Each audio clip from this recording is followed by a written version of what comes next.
बिस्मिल्लाहिर्रहमानिर्रहीम। अस्सलाम वालेकुम नाज़रीन। कंबर शहदाद कोट का इलाका है वगन, जहां पर city of knowledge grammar school में मोटरवे पुलिस की जानब से रोड सेफ्टी आगाही सेमिनार का इनेकाद किया गया।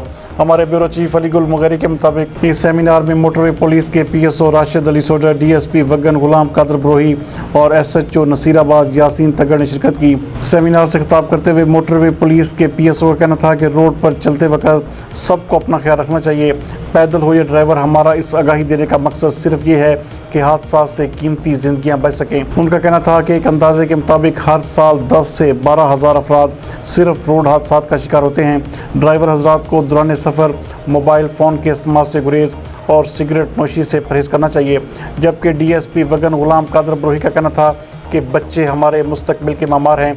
मुल्क की तरक्की बेहतर तालीम से ही मुमकिन है। ख़ासकर ड्राइवर हजरात ट्रैफिक के असूलों पर कम अमल करते हैं और इसका सबब तालीम की कमी है। इस सेमिनार का मकसद बच्चों को रोड सेफ्टी के हवाले से आगाही फराहम करना था।